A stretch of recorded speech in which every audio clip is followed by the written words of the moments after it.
Welcome to the Apple Insider Podcast. This is your host, Stephen Robles, and today we're going to talk about some of the features that came out in 16.2 and 16.3 is out in Beta 1. There's some new features there and some rumors about a 15-inch MacBook Air and side loading coming to the iPhone. This episode is brought to you by Rocket Money and ZocDoc, and joining me this week to talk all about it from the side loaded, Wes Hilliard. How's it going, Wes? I'm fine, Stephen. I'm finally running all the new operating systems. Excited to try out Apple Music Sing. Wait, are you really going to do it? Do you do karaoke?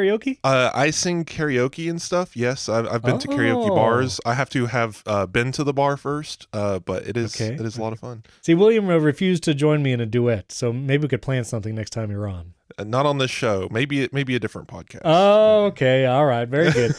Well, we talked about that last time, but I do want to talk about some of the other features in 16.2, like advanced data protection, because I enabled that, and that's quite a process. But before we get to that, some real quick 5-star review shout-outs of VicMan52 from the USA, GBS108 from the USA, and now we have some internationals, Trick202 and JE27 Pro from Great Britain, and CHLG from Germany. Thank you for those 5-star reviews. Now, 16.2 officially came out. All your devices now have an update, and macOS 13.1, it all came out Tuesday of this week, but it is out for everyone, and then the 16.3 Developer 1 beta came out right after it, which we'll talk about. But advanced data protection, wanted to enable that. I wanted to enable advanced data protection quickly, get in on there, and it is quite a process because, number one, any device that has your iCloud account signed in has to be updated to 16.2, or if it's a Mac, 13.1, before you can enable advanced data protection. And I don't know about you, but I had some devices that were not really hooked up to the internet and devices that I hadn't used in a while. Like I have an old iMac sitting in a closet, and I honestly was not about to get that out, set it up again just to update it to do the advanced data protection. So the other option you have is remove devices from your iCloud account, and then you can upgrade to advanced data protection. So I did that. I had an iMac and I had two Apple TVs. One I actually didn't recognize. I don't know what that was about. And another Apple TV that I used to travel. So it wasn't hooked up to the internet. It wasn't plugged in anywhere. So I just removed it for now. I don't know what'll happen when I want to restart those and how they'll rejoin the iCloud. But did you enable advanced data protection on day one, and do you have any issues? No issues. I also keep my Apple ID device list cleaned out. Anything I get rid of or don't use, I remove from that pretty regularly. So I didn't run into any issues there. My sister had a couple Apple TVs signed into my account, and I asked her to update. She took too long, so I just deleted those, and she's going to have to call me to sign back into those. Advanced data protection, I'm pretty excited about the idea of it. It doesn't affect anything that we do, but right. It's definitely nice knowing that extra security's there. Now, one of the things I recommend, and we would recommend if you enable advanced data protection, is make sure you have a recovery contact set up. So in case you ever lose access to your iCloud data. It doesn't even let you do it unless you have at least a contact set up. If not, they make you generate a key. Right. And to be clear, you have the option of adding recovery contacts, which you can have more than one, or you generate a recovery key, which is like I think a 25-character string of text and numbers. You print that out, put it in a safe. But you can only do one or the other. So if you print out a key, 25 characters or whatever, you disable the ability for contacts to help you recover your data. I'm speaking correctly, right? Oh, well, I tell you what, I will do it right now here live as we record. So I'm going down to account recovery. I have a recovery contact already, which is my wife. I tap recovery key. Recovery key is a 28-character code, excuse me. And if I enable this toggle, let's see what warning. Are you sure you want to create a recovery key? If you lose your recovery key and can't access your devices, Apple won't be able to help you regain access to your account or data. And then it just says use recovery key. It doesn't say anything about contacts no longer being enabled. So I'm going to try and do a quick Google, but how many contacts did you add for your recovery contacts? Just one. I mean, I'm not that concerned. Yeah, see, I'm always a redundancy guy. Like I'm recording in 3 places even now as we speak. So I thought about like adding one more person just in case. You don't think that's necessary? I mean, I might add, I just wanted to get it set up. I might add someone else at some point, but just not something on my radar. Yeah. I'm overly concerned with. Again, because this is what happens if you lose access to every device you own. You forget all of your passwords. You don't know your passcode. I don't know. Like the FBI has stolen all your computers and you need to log into your Apple ID. This is what you do, I guess. I don't know. Okay. All right. It's a pretty extreme situation. Creating a recovery key turns off account recovery. Account recovery is a Okay. process that would otherwise help you get your Apple ID back. So it seems like the recovery key disables account recovery, and I don't want to do that. So I'm not enabling it. Are you going to use a physical security key to sign into your Apple ID? Oh, right. So iOS 16.3, the beta 1, now lets you also have a physical key. I guess it depends whether or not it disables account recovery from contacts and stuff. I mean, I'd be cool having a little USB key around that will enable my thing. It sounds awful, actually. You don't want to do it. No, because I want to carry less things, not more things. Yeah, and fair enough. you would need to use it on your iPhone, Mac, iPad, Apple TV. I don't know. Anywhere you need to sign it into your Apple ID, this recovery key would have to be on your person at every moment. And it's just no. No, thanks. No, I'm not going to do that. Never mind. No physical recovery key. But you can, I think this is only US only still, advanced data protection if you're in the UK or other countries. Apparently you don't have access to this yet, but it should be coming early 2023. Right. Now, the other feature that came out with 16.2, obviously Apple Music Sing, the karaoke thing, which we talked about. But the Freeform app, I haven't played with it in a ton, but I actually got a collaboration request from my friend Nate, and he sent me a Freeform thing, just kind of fun, like let's draw and add some pictures to it. And I actually thought it was a pretty cool way to just contact with someone that's far away, where you can like throw some photos, some videos, some links on this open and free whiteboard, and you can kind of write your thoughts and point to things that you're doing. I don't know if I'll do this regularly, but I thought it was a really cool, even just personal use case for Freeform, and it worked pretty good.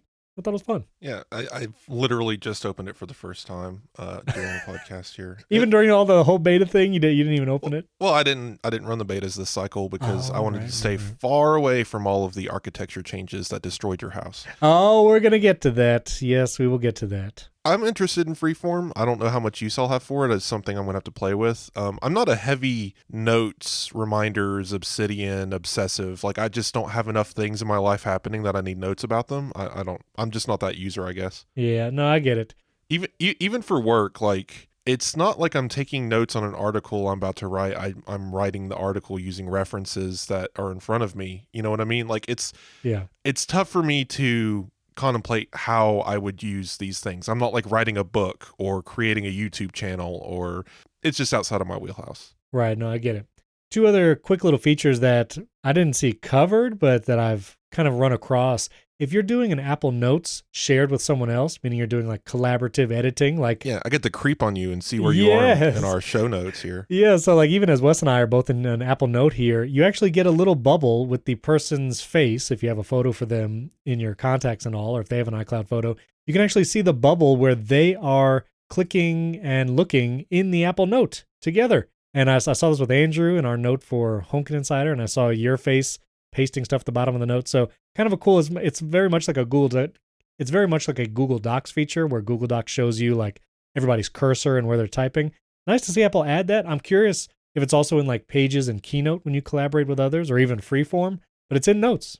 So that's cool. And one other quick thing is in the Apple Podcast app, the follow button used to just be a plus icon, and it was kind of nondescript. If people didn't know what that plus icon did, it was kind of hard to know why it was there. But now they've actually added the word follow to the plus button. And so if someone goes to a podcast, they'll see an actual button that says follow. I think that's a thumbs up, especially for podcasting, helps people understand what they're supposed to do on that page. I understand there's a person born every day that hasn't listened to a podcast, but it feels odd to me that we're still figuring this out, almost 20 years after the medium began. Yeah. Following, subscribing, buttons, like where everything goes. I feel like other podcast players have all this pretty set in stone, and Apple's over here just changing buttons on the fly and still doesn't really understand their own design layouts inside of the app. I appreciate that they're continuing to evolve the app, but it's just funny to me seeing them kind of like, maybe not a plus button, let's say follow. You know what I mean? Well, and the only...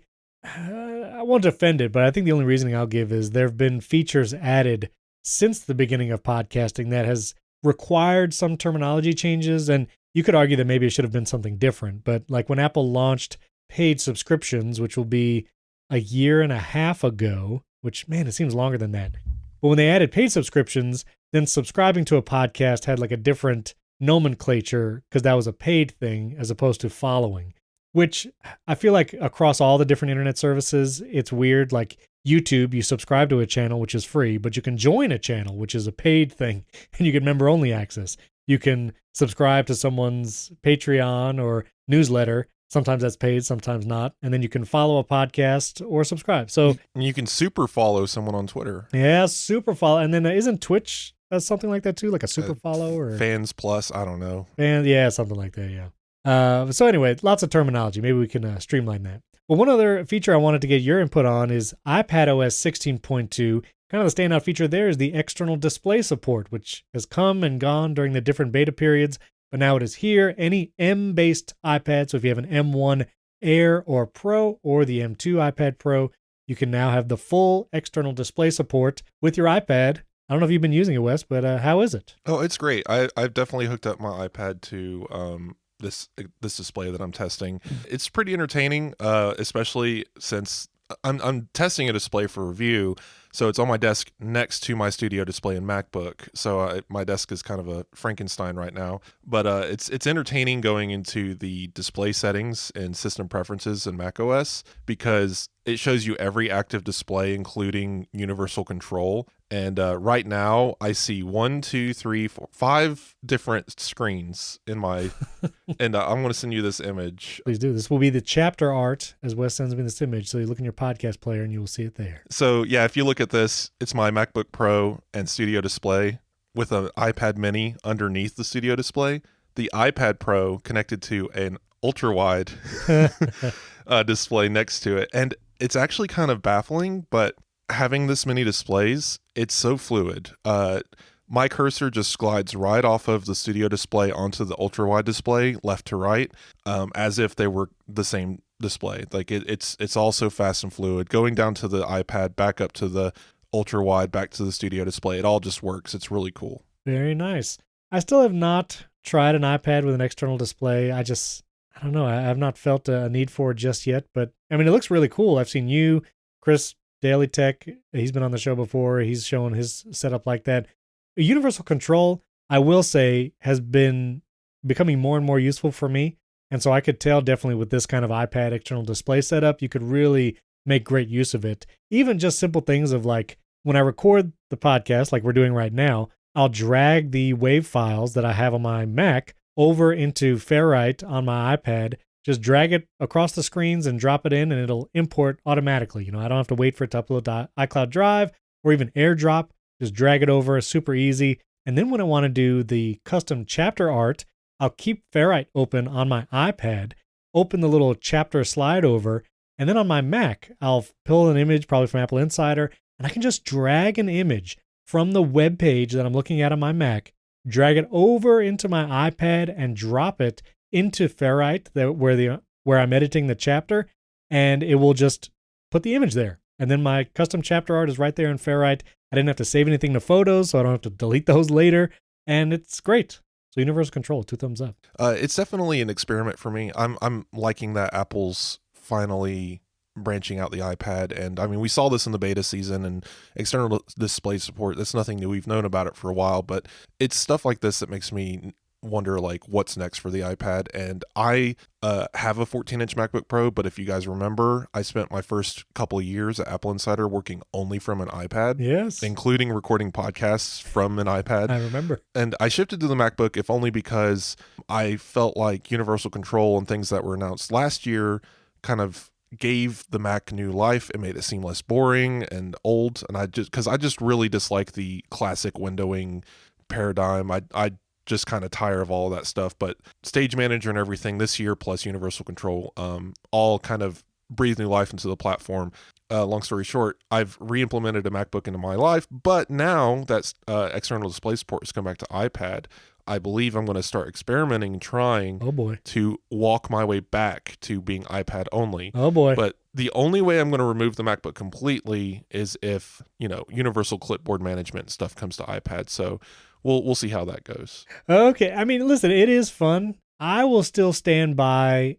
I enjoy working on the iPad, even when at times it's slightly more cumbersome. Like I just enjoy iPad OS. That's my point. I enjoy. Yeah. And like it feels good. So I totally get it. And I would probably do more on it but good. Maybe I should try it. Maybe I should. Yeah, podcast recording and Universal Clipboard are the two largest things that need to get addressed. Yeah. And Universal Control does help with this. Again, not to drag on too long here, but like if I have my iPad hooked up to my studio display and my MacBook off to the side just as this is here just in case, I can just copy and paste and do all of my work on the iPad and use paste the Universal Clipboard on the MacBook because of Universal Clipboard. Yeah. I copy something on the iPad, it gets added to paste's clipboard history, and if I need to go back and get something, I just move the cursor using Universal Control over to the MacBook, grab it from paste, and go back to the iPad.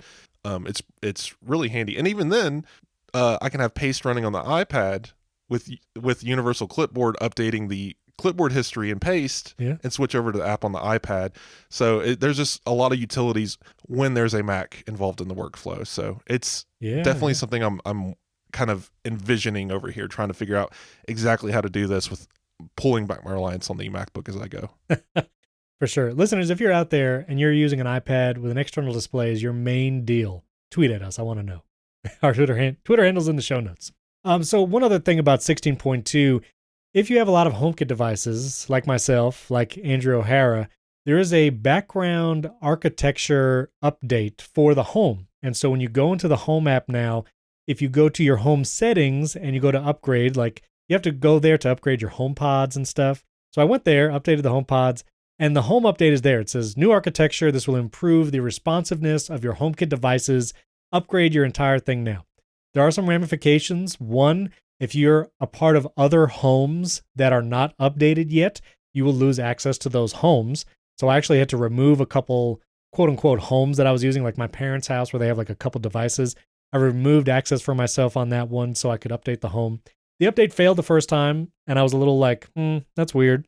And then I pushed through it again, updated it, and it bonked like 29 devices. Basically, so after the whole architecture update was done, I go into the Home app, and 29 devices of mine were non-responsive. Basically, all of my Leviton, Wemo, switches, and plugs were just all gone. And a couple Eve devices like my Eve light strip, I didn't have any connectivity. I was tweeting about it, and because we recorded a little out of order this week, you can hear me really complain on the HomeKit Insider episode on Monday. Not complain, but I'll go more into detail there. But to make a long story short, I've heard from a lot of listeners, and they basically said, power cycle your entire home, unplug all the unplug all the home hubs except for one, and then turn the power back on, and the one home hub will talk to all the stuff and it'll fix it.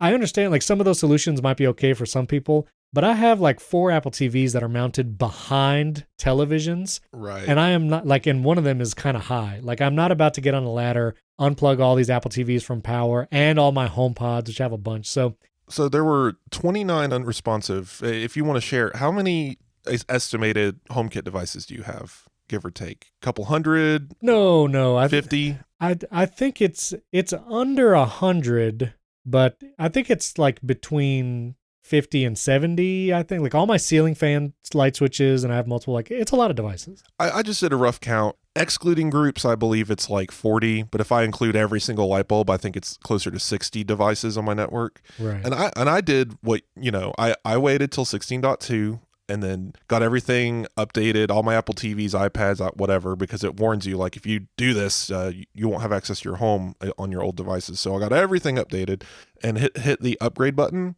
counted to about 5, and it was done. And all of my devices said not responding for about, 2 minutes, and then they came back, and everything's fine. Yeah, I do wonder if the amount of home hubs that I have around had something to do with it. I have 2 Apple TVs and like 6 HomePods. Yeah, so maybe that wasn't it. I don't know. It's really hard to pinpoint what this might be. Maybe people who've attached their homes to like hoops or whatever, those home bridge extensions, maybe that could have something to do with it, or specific things don't work. I am having an error, and I don't believe it's the architecture issue. My Sonos speakers won't AirPlay anymore, and I believe that has something to do with Sonos. I don't know if that has anything to do with this, but the night before I got 16.2, my automation for playing music to my bedroom at bedtime worked. And after I did the architecture update, it says can't connect. And now if I try to AirPlay to a Sonos speaker, it says can't connect pretty much immediately. It's not like waiting or spinning. It just says, nope, can't do it. So I'm awaiting a Sonos update. Maybe something funny happened there, but we'll see. Yeah. I'm not sure what it was. So anyway, my solution was I factory reset all the switches and repair them with HomeKit, and it was fine. So now all my devices are responding again. Huge shout out to Home Pass. If you do not have this app Right. and you have HomeKit devices, you need this app. Like Home Pass is an app where you can save all your HomeKit codes in the app. It's really convenient because if you do this while you have all your devices connected, it will pull all the information from your devices, like the brand, the model, like the serial number, all of it, except for the HomeKit code. Scan the HomeKit code, and then you will have them saved. You can export it as a PDF. So I even have like a backup of my home passes and all that. And I actually discovered this. I didn't realize it until as I had to go around and repair a bunch of light switches. Home Pass has an Apple Watch companion app. Right. And you can scroll the devices on your Apple Watch, which this was amazing because I was going around with my iPad mini and iPhone before. And then I was like, I can just do this on my watch. And you can display the QR code right on your Apple Watch, scan it with your iPhone and repair the device. It made the whole process much faster. So huge shout out. Yeah, HomePass is an absolutely essential app for HomeKit users. It's amazing. I wanted to mention too, I haven't really set it up. Well, I guess I have. Home controller. Yeah. It technically is one of those server things you have to have running on a Mac, but I have the app on my iPad because I plan on setting up the Mac side thing, but I haven't. I believe it still let me do a backup of my home. So okay. But this is I want to bring it up because it lets you more or less create a backup of your arrangements, scenes, where everything is. Now, this doesn't mean it's automatically going to add all your items. So if you delete your home, you still have to go through and add every light bulb, add every thing back. But if you once you've done that, you can kind of restore your arrangement, layout, naming, and scenes using controllers backup method, which is really nice. So pair that with Home Pass, and you've got a whole home backup system on hand. It's really it's good to have, especially once you have more than like 5 devices. For sure. And also, someone please check on previous managing editor Neil Hughes because I think his entire home is totally borked and he might have to start from scratch, and that's terrible. He got back to me because I wrote about this. Yeah. And he said that not only did he have to delete his home, it wouldn't let him delete his home, so he had to use the Apple support special code and insert it to force delete all of the home data on his devices. Yeah, he's basically going to spend like the next month redoing his entire house. It's going to be real sad times over there. We're pouring one out for Neil Hughes. I'm so sorry. that's miserable. Because I have a lot of automations too set up in my home. And one of the things I never did before, but in this last time as I had to repair light switches, was when you add a device to a room, it will suggest automations. And previously I had just deleted an automation if I have to repair devices and then create it again.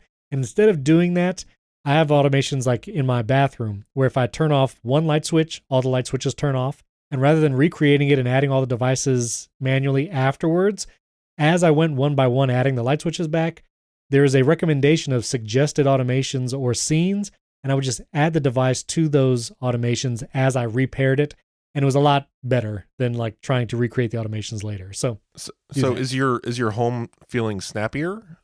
That's the other thing is people were tweeting like, so is it a big difference? And I have not noticed any difference. It's pretty much the same.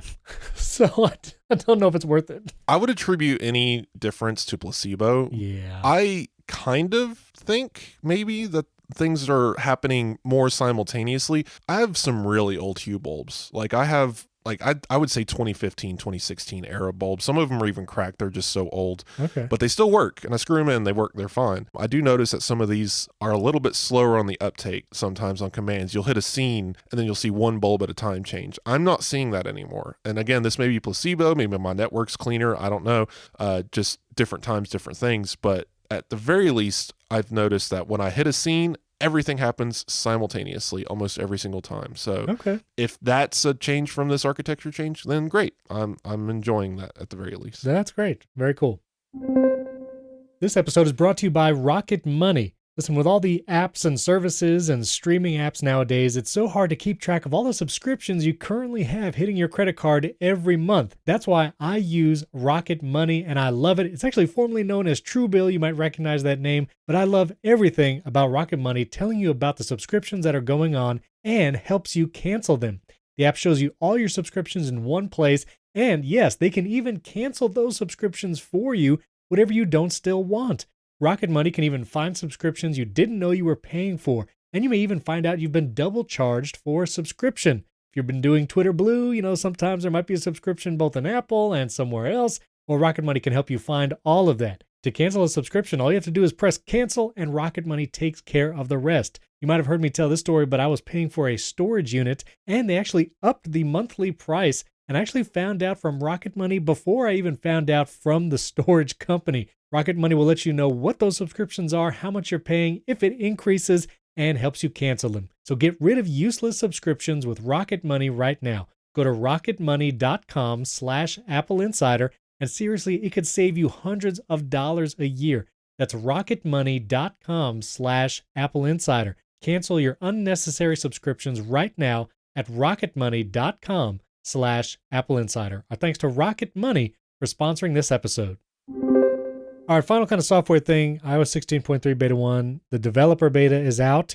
Again, this will probably not be coming till like January or February, I imagine, publicly. You get the physical security keys for your iCloud data, but also there's a new like handoff to HomePod card, which if you didn't know, if you're playing something on your iPhone, you can hold it near a HomePod and you can hand it off. There's a little like thing that drops down from the top. You could tap it and it moves whatever you're playing, music or podcast, to the HomePod. It was a little like nondescript and kind of sometimes hard to trigger or hard to understand like what to do. So there's a new card that explains the process. It helps. I think people will discover it more with something like this. I find it too easy to trigger. I'll be in the kitchen Really? by the stove, like looking up something, and it'd be like, are you connecting to the HomePod and you want to play music? And it's over on the counter next to the stove. And it's like, dude, I'm like 3 feet away from you. Yeah, calm down. Yeah, sometimes the HomePod minis especially, because they have the whole like U1 chip. I think they can be a little overzealous. Like you start getting tapped every time you take a step past it. Yeah. Yeah. I do find the feature really fun, and I have to remind my family members that it exists because they like, for us, sure, going to Control Center and tapping a couple of buttons, it seems like nothing, but for them, it might as well be rocket science. Yeah. So like just having a physical gesture saying literally tap your phone to this and it'll take over the music and let you see it on your phone. It's great. Like my mom uses that. It's actually a good feature, and I hope more Apple products adapt more NFC-like or U1-based pairing like that. For sure. Also, another quick back note, HomePass also now has the ability to create NFC tags that will match the HomeKit device that you're adding. So you can actually get like those cheap little NFC stickers and make that your HomeKit device pairing code. And so in the future, you could just NFC it if it's something that disconnects often or something. But I thought that was pretty cool. Anyway, 16.3, some things that are not present. Apple Pay Later, which we still have not heard anything about. That was supposed to launch. Apple Music Classical, we're still looking out for that app. I'm still going to hold out hope. Maybe it'll be like, final week in December launch, maybe. Probably unlikely, but we'll see. And then the Apple Card savings account, which was announced, but we haven't heard anything either. And one other suggestion from William Kropog, he actually sent me an email with the Apple Card. I know you use your Apple Card a lot, Wes, and I'm curious if you would appreciate this, but I think I would almost like, and this is what William suggested, a standalone Apple Card app to manage the card, see transactions, make payments and all that. Sometimes it can be a little weird just having to go to the wallet app to manage it. Like even on the website, you can't really see your individual transactions like William pointed out. So I don't know, would you like a standalone app for your Apple Card management? I would go one step further and say the wallet app needs to be broken up into like 4 pieces. It's too complex. Like it's not that it's complex. There's just too much going on there. You have movie tickets, concert tickets, transit cards, debit cards, home keys, credit cards, car keys, car keys, delivery tracking, receipt tracking.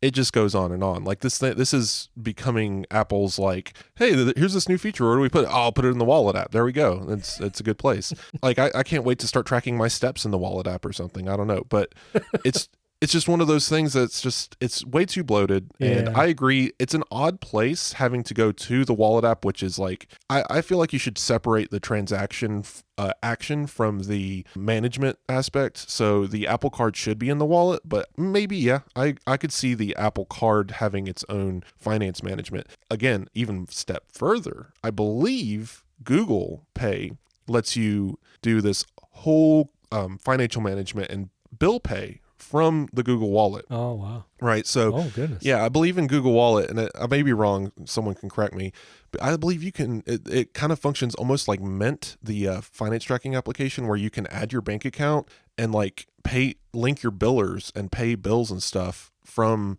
Google's management app. So I wonder if people would be interested in an Apple version of that, where not only do you see your Apple Card, but maybe you could link your bank account and start paying bills and managing your entire financial outlook from there.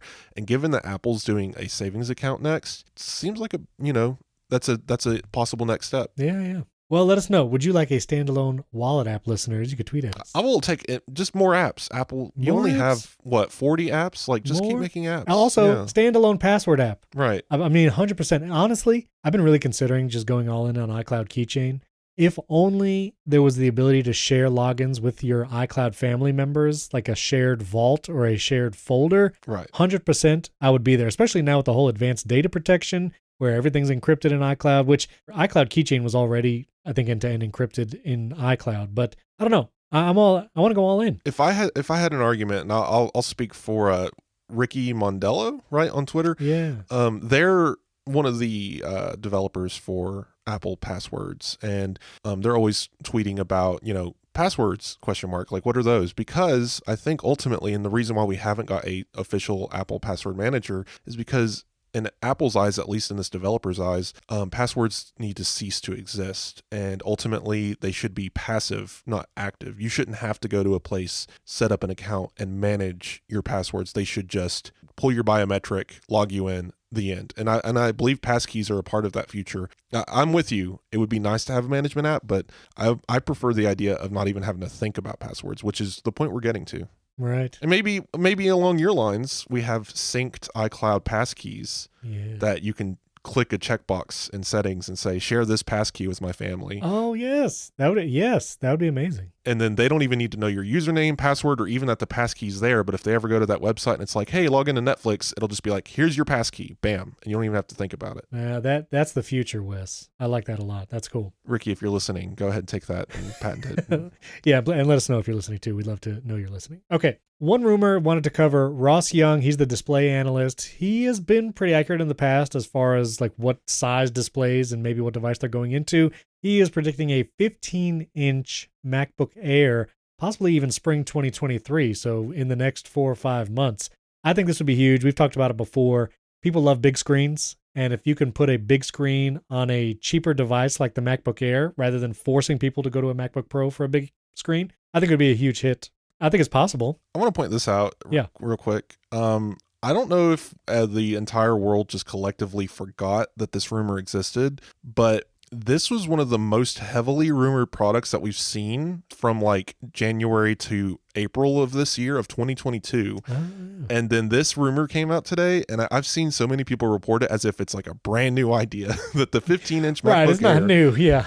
But it's hilarious to me. The only thing that's new, by the way, guys, in this whole thing is that Ross Young has adjusted his prediction of the 15-inch MacBook Air having a 15.5-inch display instead of a 15.2-inch display.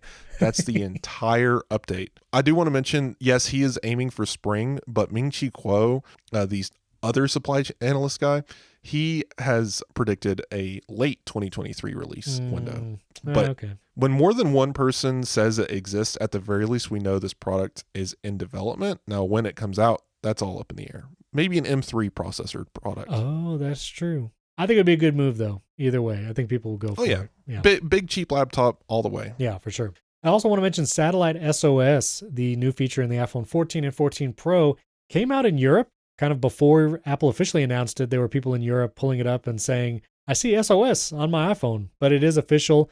If you're in Europe, you can use, and the UK, Well, UK is in Europe, but the whole Brexit thing. Anyway, I'll leave that for I William. mean, is it in Europe? I don't know. And the reason William isn't here this week to podcast with Stephen is he got lost somewhere in Wales, and he's currently trying to connect to his satellite. And, I didn't know that. Yeah. Okay, well, I hope he finds out. But yeah, you can do it now over in Europe and the UK. And also, I wanted to mention there was actually already been a story where emergency SOS has been used and possibly helped some people. This was in Crescenta Valley. This is like Southern California.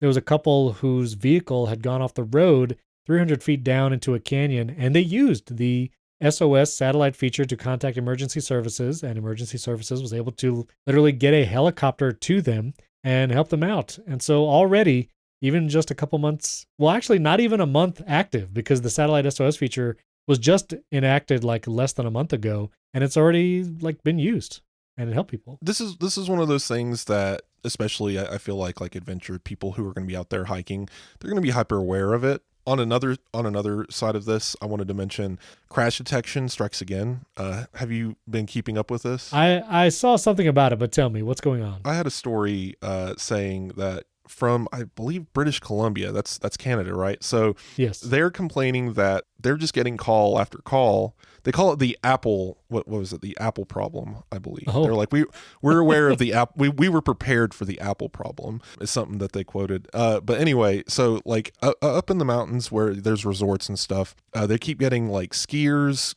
calling, not even realizing it, because they're wearing an Apple Watch and skiing and jumping around, whatever sure. Skiers do, and triggering the crash detection feature. Oh. These guys are like loading up their helicopters and going out and search and rescue in the mountains. It's like, oh, it's just some guy didn't know what happened. One incident, a snowmobile had an iPhone in the glove compartment, and it was just rattling around loose in there, and it triggered crash detection. Oh. Right. So, wow. Yeah, Apple says there's no silver bullet for, is what their quote, but there's no silver bullet for figuring out the difference between someone being extra sportsy and or on a roller coaster or in a car crash. So the argument for the British Columbia people, and I understand where they're coming from. It's a waste of money and resources to jump up, climb in a helicopter, and go search the mountains for a snowmobile. Their argument is maybe Apple should make this opt-in, or backhaul the features and make them a little less sensitive. And I don't really see that myself. I wonder what your take is, but like I personally prefer more accidental activations than less, because even if 1 in 10 is an actual problem, like at least, like what if that person didn't have access to crash detection in that 1 in 10 instance, and it's a life or death situation? You know what I mean? Yeah, I guess better safe than sorry in a situation like this. Like rather it be a false positive than someone not getting the help. I don't know if you remember, we had a similar issue when Apple introduced, what was it, fall detection, and they were triggering false sure. falls and stuff like that. I don't know. I just find it funny. Again, if you're a rescue worker, I don't know your schedule. Do you get calls every single hour of every day, or is it twice a week? I couldn't tell you. Maybe in British Columbia up in the mountains they're getting them all the time. But I did want to note that they said that their annual budget, I believe, is $300,000, and one helicopter trip is about $10,000. Oh. So I'm like, so you're expecting in a year to only need to fly your helicopter 30 times. Anyway, it's just, yeah, that's interesting. It's like, all right, maybe talk to your representatives and get a little bit more money, but yeah, that's weird. I don't know if you could call it the Apple problem though. It just seemed an odd take to me. Because Google has crash detection also, in their Pixel phones that 7 or 8 people own. Yeah, that's fair enough. Well, not one of them. I have a Pixel 6a right over here, but you're one of the you increased the sales by 1. Yeah, exactly. But it just sits here on my desk. It's like an 80% increase. Yeah, there's a zero chance it's going to be a crash detection sitting here on my desk all day. But anyway. This episode is brought to you by ZocDoc. I literally used ZocDoc just a few days ago personally because I was looking for a new primary care doctor. I switched insurances over the summer and needed to find doctors that take that insurance that actually live near me because I actually moved also. I knew ZocDoc was exactly where I needed to go. I put my new insurance. You can actually just scan your insurance card with the ZocDoc app, which is totally free, by the way, just so you know. Scan your insurance card. It'll pull your insurance provider and even your plan into the ZocDoc app. And then when you search for doctors, whether it's primary care or specialists, optometrists, dentists, it will surface doctors that accept your insurance, and you can book an appointment right there in the app. So ZocDoc is a free app, shows you doctors who are patient reviewed, take your insurance, and are available when you need them. That was the other thing when I was looking for my new primary care doctor. I can see star reviews from other patients and see which is the doctor that I want to try. I saw some 3.5 stars, and I was like, no, I'm going to go for the 5-star rated doctor. And you can see that in the ZocDoc mobile app. Find and review local doctors, read patient reviews from real people who made real appointments. And then when you walk into the doctor's office, you're all set to see someone in your insurance network who gets you. So go to ZocDoc.com, find the doctor that's right for you, book an appointment online. I was able to book an appointment myself. Super easy. Just tap the time and the day I want. And you can book in-person or telehealth remote appointments, whatever works for your schedule. Every month, millions of people use ZocDoc, and I'm one of them. I literally used it just a few days ago. It's my go-to whenever I need to find and book a quality doctor. So go to ZocDoc.com/AppleInsider, download the ZocDoc app for free. It's totally free, and start your search for a top-rated doctor today. Many are available within 24 hours. That's ZocDoc.com/AppleInsider. That link is also in the show notes. ZocDoc.com/AppleInsider. Our thanks to ZocDoc for sponsoring this episode. All right, I want to talk about this big thing, third-party app stores and sideloading. So Mark Gurman came out the gate earlier this week saying, due to the European Union's law, which they have a law coming in 2024, it seems like that they're going to be requiring mobile devices. This is the Digital Markets Act by the EU. Marketplace operators like Apple, they have yet to identify exactly who will be forced to comply, but it will most likely be companies like Apple and Google, that they will have to allow for third-party apps to be installed outside of an app store, and more might even require third-party app stores to be available, such as the Epic Games Store or the Microsoft App Store on the iPhone.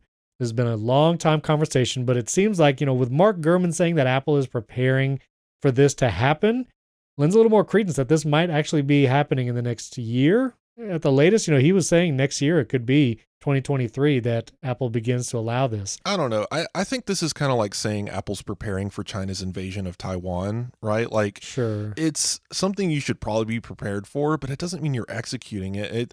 It's a fail-safe. I know everyone's excited and the hoopla is exploding all over Twitter, but let's take a step back and think about this in multiple aspects. I want to know your take too. Sideloading apps, first of all, how is it going to be implemented? Right. Which app stores? And it absolutely applies to Apple. The law is public. You can go read it. They base the requirements on user base and money made or whatever. And the fines are like 10% of your annual global income. So Apple has to comply or they're going to lose billions of dollars to fines. Right. But that doesn't mean much if the beginning of the window for implementation is the spring of 2023 with a 6-month window closing at the end of the year. So basically by 2024, Apple has to be in compliance with this law if it remains as is. But a lot can change between now and say April. A lot of companies are going to be lobbying and there could be some alterations, but ultimately, let's assume that this happens. Apple is going to implement some sort of sideloading and third-party store system in iOS 17 and announce it at WWDC. So what do you think this is going to look like? I mean, sideloading third-party apps specifically, like on the Mac, where they have a system with trusted developers and having to get signing of your apps, I could see that carrying to iOS and the iPad, where you can install an app, like you can go to epicgames.com and go to Fortnite and click install, and it downloads a package to your iPhone. iOS checks to see if this is a trusted developer, just like your Mac checks. You'll have warnings where it says, you downloaded this off the internet and not through the App Store. Are you sure you want to open it? And you can, actually click open. I'm sure there could be settings in the settings app that say only allow apps from the App Store, only allow apps from trusted developers, and then free game. But that option is actually not in even Mac system settings anymore, because I was looking the other day where for Gatekeeper, like if you go to system settings in Ventura and you search for Gatekeeper, you can see allow application downloads from App Store is the first option, and then App Store and identified developers. Now, why would a third party do this? It's to avoid the 30% fee, which is the whole reason why Fortnite Epic took it out of the App Store and all that. Okay, so this is the fun part. Not necessarily, because Apple has so much control over iPhone and iPad that even if they allow third-party stores to run on their platform, Apple could still charge a fee like commission for the app stores to operate. So, which means the app store operators, the alternative app stores, the Epic Games would have to charge their developers making apps for their app stores a commission in order to pay Apple's commission. That's true. It would all trickle down. Like I alluded to this in the article I wrote. It transfers, basically all this does is it transfers Apple from being a Walmart to being a city, right? So before Apple is Walmart, they have shelves and they're inviting developers to stock those shelves with their apps.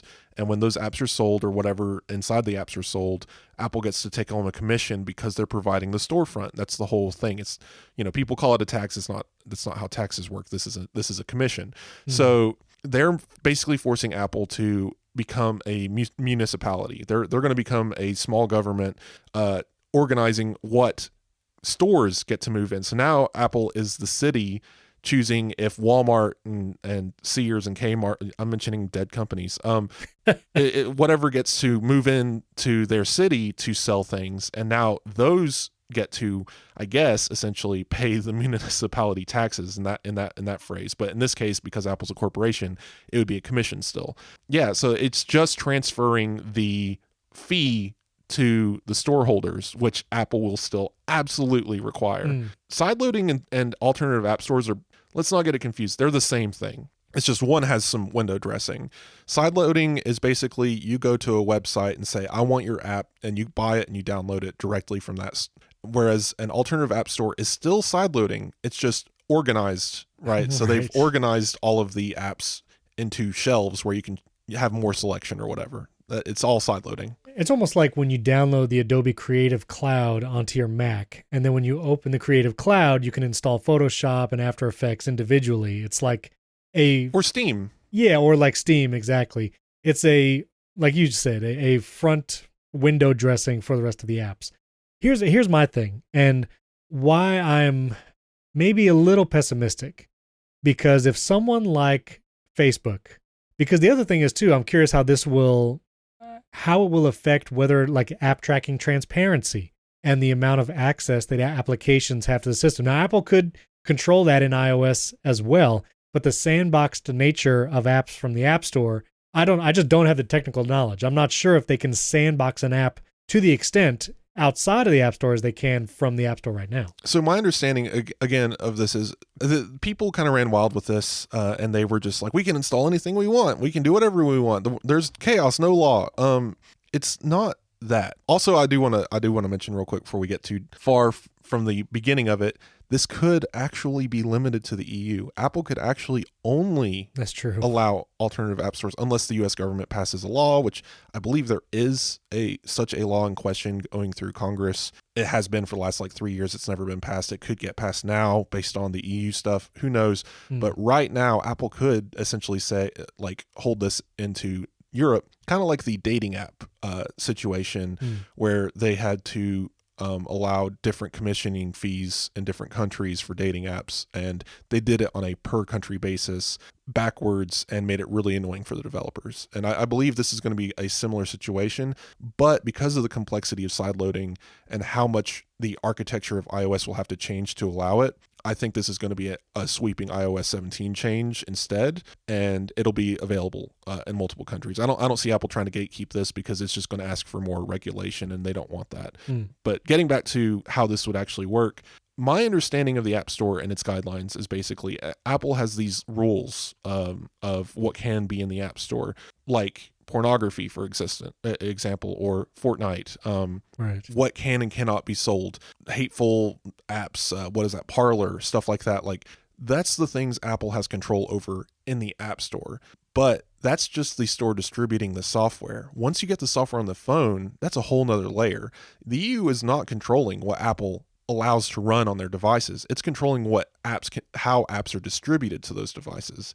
So just because an alternative app store exists does not mean it's going to suddenly get access to system set. You're not going to be able to install an Android skin on your iPhone, or you're not going to be able to change how Control Center works. You're not going to jailbreak your phone from an app store. Right, but I guess the question is for an app, again, I'll just use Facebook as an example.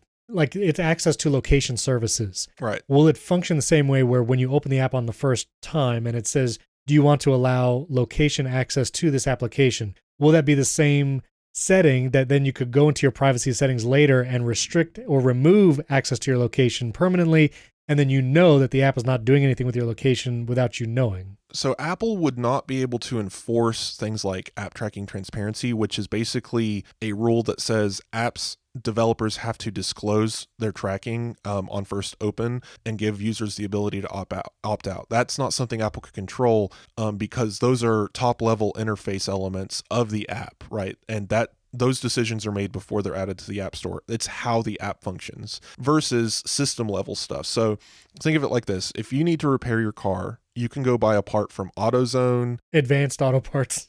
Advanced Auto Parts. Yeah, you could go to AutoZone or Advanced Auto Parts and buy the same part essentially from both stores, maybe at different prices. But guess what? Once you install it in the car, your car isn't going to suddenly turn into a Ferrari or something. It's still going to be the same vehicle running the same parts. And that part has to interface the same way with the vehicle, no matter where you bought the part from. Sure. And I believe these alternate app stores are going to work the same way. Yes, they can get around guidelines for Apple's App Store that say you have to tell users about privacy settings. You have to tell users about location sharing. They don't have to do that, and they still have access to Apple's mechanisms for location sharing and everything. But if you go to settings, there will be a toggle for location settings because that's how it's surfaced in Apple's ecosystem. Sure. It'll still function like an app on iOS. Now, that's not to say this isn't exciting for other reasons. Like Apple doesn't allow emulation platforms on iOS. So like alternative app stores could like install Delta, a Game Boy emulator. They couldn't sell Nintendo games though, right? So they're not going to suddenly be able to steal random ROMs and stuff like Pokemon Yellow and sell it for $10. That's not going to happen because Apple still has control over what appears on its platform. So it's not like there's going to be a black market app store that you can Right. download, right? Apple still has to approve the app stores coming to their platform. And if any of them try to do anything illegal or over the top nonsense, Right. they're going to shut it down. Now, I do believe this does mean, though, that things like emulators will happen. You'll have to bring your own ROMs, of course. Pornography, stuff like that will be allowed on the iPhone, but not through Apple's App Store. Right. Again, as long as it doesn't break the overarching law of like the government, the country, or whatever. Right. So I guess also thinking about it like the Mac, like if you go to system settings, privacy, security right now on your Mac, you can go to whatever feature, whether it's files and folders, whether it's full disk access or screen recording. And just like on iOS, where you can go to privacy settings and restrict an app from getting your location data, you can go in and say, no, I don't want Google Chrome to be able to screen record or have full disk access. And those were apps installed outside of the App Store. So I think I get it now. Like even on the iPhone, iOS will still be able to restrict apps from gaining access to those features like location and tracking and all that. But I will also say the thing though, that one of the reasons why I have Hazel installed on my Mac is because when I want to delete one of those applications that wasn't installed through the App Store, many times you can delete it from the applications folder, but there's those folders in like application support and in the library that I want Hazel to find all those little files and get them out. And I'm curious if there would also be some kind of like sandbox delete process on iOS where you don't have to worry about those kind of like extraneous files or what? Don't confuse the distribution method with the operating system because getting an app and downloading it and deleting it will work no matter which, the same way no matter which app store you're using. Sure. So the apps will still be installed in siloed packages and still be deleted that way on iOS and iPadOS. And of course, things could technically change because obviously I'm speaking from the terms of if Apple did this today, this is how it would function. Of course, Apple could change things. Maybe the law has nuances in it that would alter how this functions. My guess is that it's going to work the way I've been describing it, is basically they're just storefronts. They offer different payment methods. Apple's still getting commissions. People have to go out of their way to install these storefronts. They're offering apps that would otherwise violate Apple's guidelines, but not laws, state laws. And ultimately, you're still left with an iPhone running iOS. It's not going to suddenly be a jailbroken device, and it's not suddenly going to let you mine Bitcoin or something. And Right. I wrote another story. There was some analysts talking about this, how if this was only implemented in the EU and Apple made $0 from the App Store in Europe, they would only lose 1% of their bottom line. Like Apple could literally walk away from the App Store in Europe and this doesn't matter. So but that's Okay. not going to happen because apparently, according to their research, again, Morgan Stanley and their numbers says that apparently on Android devices, only like 1% of users actually use alternative app stores or sideload. And that's a very small number. From the developer's perspective on iOS, okay, so I'm going to develop an app for a third-party app store instead of Apple's app store. What does that look like? Well, I get approximately 1% of the user base. I have to pay higher fees because now I'm paying an alternative app store and Apple. So I'm probably going to have to charge twice as much, even though users apparently say that they're only going to look at alternative app stores if they can pay half as much. Right. Also, they don't get the benefits of being an Apple storefront featured or seen by a majority of consumers. Like, it's a lose-lose. But for those app developers who have been rejected from Apple's App Store, it's a goldmine. So you just have to wonder, like, we're not going to see Netflix leave Apple's App Store or Facebook or Google because the prominence of that store isn't going to change just because Epic gets to sell Fortnite on a different store. Right. And I will say John Gruber on Daring Fireball also agrees to your point, like commissions might still be the same, like that 30% or 15% for smaller developers, like might be unchanged. I guess my thing is if for some reason there is a benefit for Facebook to only allow you to download Facebook and Instagram apps outside of the App Store for whatever reason, maybe it's some access to an API or so they don't have to throw out the warnings about app tracking transparency. If they only want to offer it outside of the App Store and they remove it from the App Store and you can only get it as a side-loaded application, that would dissuade me from wanting to install it. Like, even if third-party app stores and sideloading is available, me personally, I will still probably want to get everything from the App Store, just like on a Mac. If I can download an app through the Mac App Store as opposed to downloading a package from a website, I will do it. Not because I don't trust the developer or website, but because I find it to be an easier process than if I delete the app and need to re-download it later, or I set up a new Mac. I enjoy just going to the Mac App Store and hitting all the download buttons. Updates being handled in the Mac App Store for all the apps that are there. I like that. Seeing your purchase history and all that. I just like it all in one place. And subscriptions also. I don't know how subscriptions, if you have to do that through a side-loaded app, if you have to manage that subscription elsewhere, like on the website, or if it would show up in the subscriptions in your like iCloud settings. I imagine it wouldn't. So for all those, it would not. So for all those reasons, like I would still prefer it. And if sideloading is available and that causes some apps to leave the App Store just for whatever other benefit, I'm not looking forward to that. Like that, I think that would be a loss. That's another thing. People would have to have alternate payment options for every different app store they used, and now you're sharing your payment options with other people, not necessarily Apple Pay, not necessarily tokenized. It just changes a lot of safe and security factors. So we talked about the implementation of it, how it might work, and I wanted to mention one more thing before I go. The risks. Yeah, it's great. Maybe you get to access apps that you didn't get to before. Maybe because I will absolutely install a Game Boy emulator on my iPhone and go get some ROMs. Like that's going to be like day one.